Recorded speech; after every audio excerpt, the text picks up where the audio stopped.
والذین آمنوا، وہ لوگ جو ایمان لائے، وہاجروا، اور پھر انہوں نے ہجرت کی،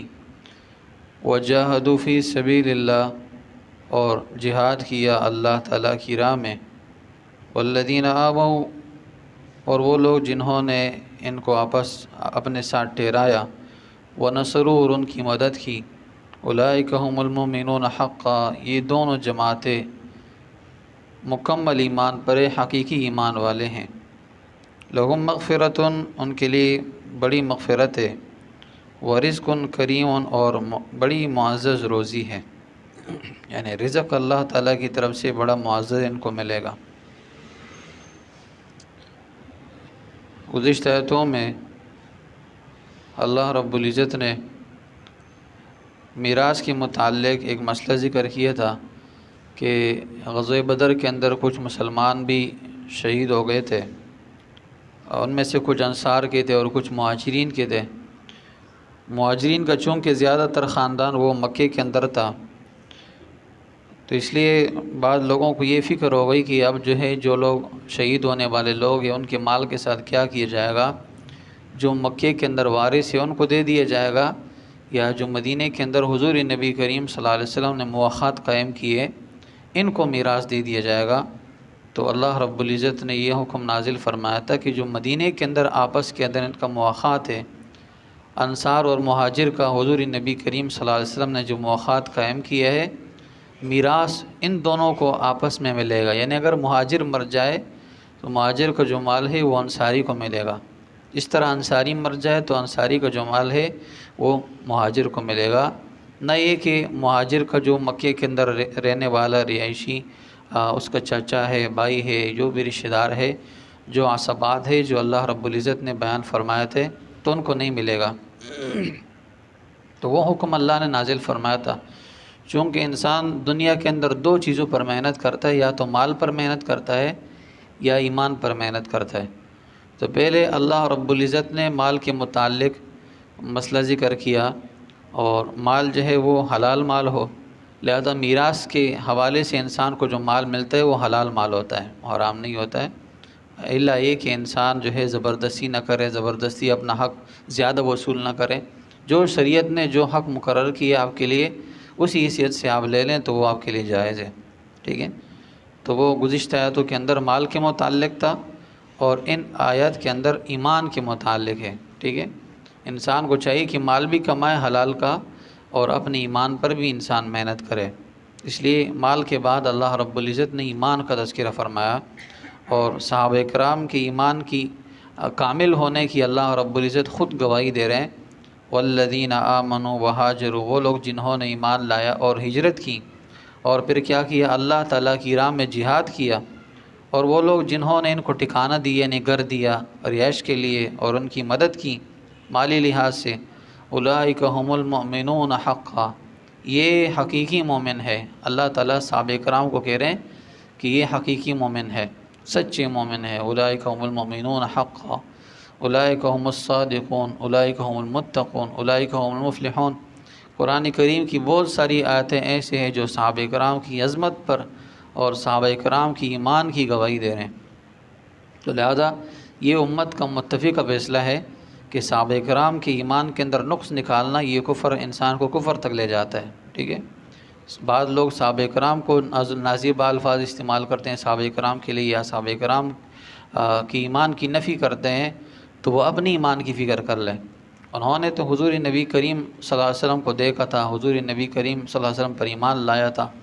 اور آیتوں کو اترتے ہوئے دیکھا تھا، اللہ تعالیٰ کے احکامات کو اترتے ہوئے دیکھا تھا۔ تو صحابہ کرام سے عظیم ہستی انبیاء کے بعد کوئی نہیں ہو سکتا۔ صحابہ کرام کی جو جماعت تھی انبیاء کے بعد سب سے افضل جماعت، سب سے افضل، سب سے برتر اور سب سے اعلیٰ جماعت صحابہ کرام کی جماعت ہے۔ اس لیے صحابہ کرام کے لیے نازیبہ الفاظ استعمال کرنا، اور صحابہ کرام کے ان واقعات کو اٹھانا جو ان کے آپس کے اندر ہو چکے ہیں، آپسی معاملات جو تھے ان کو اٹھانا اور انہیں اجاگر کرنا، پھر اس کے بعد صحابہ کرام پر احکامات لگانا، صحابہ کرام پر حکم لگانا کہ بھائی فلاں صحابی ایسے تھے، فلاں صحابی ایسے تھے، تو اللہ تعالیٰ خود کہہ رہے ہیں اولئک هم المؤمنون حقا، اللہ کہہ رہے ہیں وہ حقیقی مومن تھے، سچے مومن تھے، پکے مومن تھے، اور اگر کوئی آدمی یہ کہے کہ اللہ کے ساتھ اس کا جھگڑا ہو رہا ہے، اللہ کہہ رہے وہ حقیقی مومن ہے، یہ کہتے نہیں وہ حقیقی مومن نہیں ہے، تو یہ اپنی ایمان کی فکر کرے۔ تو اللہ تعالیٰ فرما رہے ہیں اولئک هم المؤمنون حقا، یہ حقیقی مومن ہے، یعنی انصار بھی حقیقی مومن ہے اور مہاجرین بھی حقیقی مومن ہے۔ اب ان دونوں میں سے افضل کون ہے؟ انصار افضل ہے یا مہاجرین افضل ہے؟ تو علماء نے لکھا ہے کہ مہاجرین افضل ہے، اس لیے کہ انہوں نے اللہ تعالیٰ کی دین کے لیے اپنے شہر کو چھوڑا، اپنے وطن کو چھوڑا اور پھر یہاں آ گئے۔ انصار مہاجرین کے بعد اگر کسی کا مرتبہ اور مقام ہے تو وہ جو ہے انصار کا ہے۔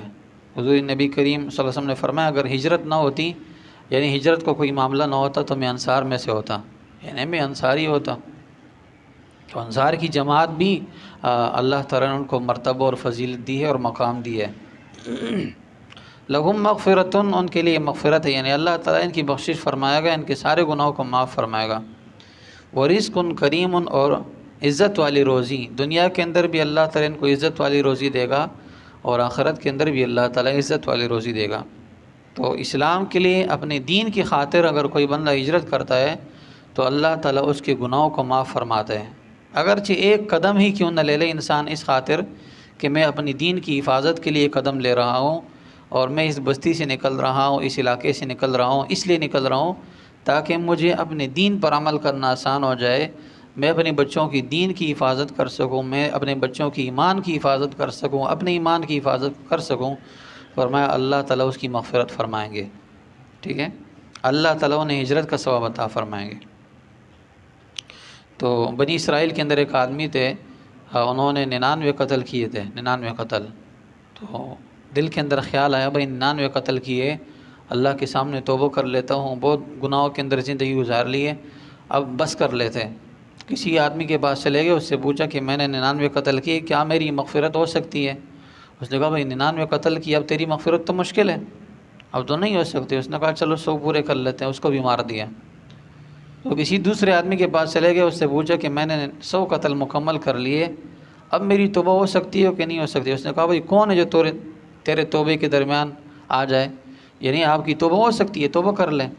لیکن یہ کہ جس زمین کے اندر آپ نے یہ کام کیے اور جہاں آپ نے یہ کام کیے، لوگوں کو قتل کیا ہے، اس بستی کو چھوڑ دو، اس جگہ کو چھوڑ دو۔ اس لیے علماء لکھتے ہیں کہ جہاں آپ سے گناہ ہو جائے اور جس جگہ آپ سے گناہ ہو جائے، کسی گاؤں کے اندر، کسی بستی کے اندر، تو اس بستی کو پھر چھوڑ دے، اس لیے کہ انسان جب وہاں جاتا ہے تو انسان کو اپنا گناہ یاد آتا ہے۔ ٹھیک ہے، تو فرمایا اس عالم نے اس کو یہ بات بتائی کہ فلاں بستی کی آپ چلے جائیں، وہاں نیک لوگ توبہ کر لیں اور پھر اس کے بعد ان کے ساتھ زندگی گزاریں اور نیک اعمال پر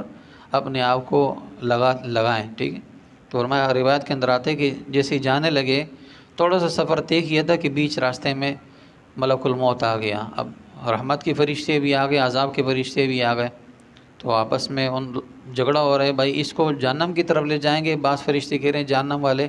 جنت والے کہہ رہے ہیں ہم اس کو جنت میں لے جائیں گے، اس کی روح کو۔ تو اب جھگڑا ہو رہا ہے، تو فرمایا اللہ تعالیٰ کے سامنے جب بات لے گئے کہ اب کیا کیا جائے، تو اللہ رب العزت نے، بعض روایت میں اس طرح آتا ہے کہ کسی نے بتایا، عام آدمی نے بتایا کہ بھائی زمین ناپو، یا اللہ نے ایک فرشتہ بھیجا ان کو بتانے کے لیے کہ بھائی ایسا کرو، فیصلہ ایسا ہو جائے گا کہ زمین کو ناپو، اگر یہ نیک لوگوں کے قریب رہا تو پھر نیک لوگوں میں شمار ہوگا، اور اگر برے لوگوں کے قریب یہ رہا تو برے لوگوں میں شمار ہوگا۔ فرمایا فرشتوں نے جب زمین کو ناپی، روایت کے اندر آتا ہے کہ جس جگہ اس نے جانا تھا وہ زمین زیادہ تھی، یعنی فاصلہ زیادہ تھا، اور جس جگہ سے یہ جا چکے تھے اس کا فاصلہ کم تھا، یعنی اس کے قریب تھا، گناہ گاروں کے قریب تھا اور نیک لوگوں سے دور تھا۔ تو اللہ رب العزت نے زمین کو حکم دیا کہ زمین سکڑ جا، زمین کم ہو گئی، زمین کا فاصلہ کم ہو گئی، جب فرشتوں نے ناپا تو وہ نیک لوگوں میں شامل ہو گیا تھا۔ تو اللہ نے فیصلہ فرما دیا کہ بھائی اس کو جنت میں لے جاؤ۔ تو اس نیت سے انسان ہجرت کرے کہ میں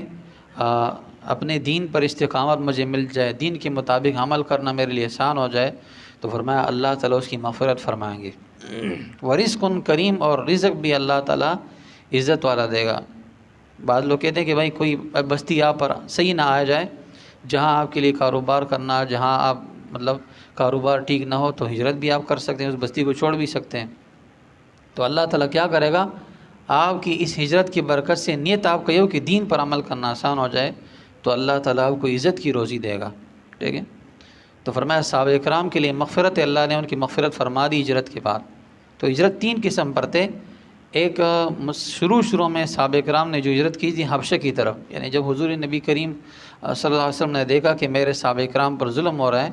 تو آپ علیہ الصلوۃ والسلام نے فرمایا کہ حبشہ کی طرف ہجرت کرو، اس لیے کہ وہاں کا بادشاہ جو ہے نیک دل انسان ہے اور اس کی بادشاہت میں کسی پر ظلم نہیں ہو سکتا، لہٰذا آپ وہاں چلے جاؤ، وہ سرزمین سچائی کی سرزمین ہے۔ لہٰذا بعض صحابہ کرام ایسے تھے کہ انہوں نے وہاں ہجرت کی، جیسے حضرت عثمان غنی رضی اللہ تعالیٰ عنہ اور حضرت جعفر طیار رضی اللہ تعالیٰ عنہ، انہوں نے ہجرت کی، اور بھی بہت سارے صحابہ کرام تھے، 80 کے قریب لوگ تھے،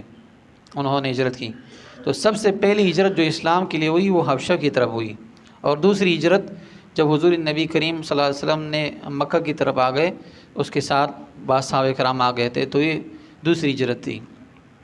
اور اسی طرح صلح حدیبیہ کے بعد بھی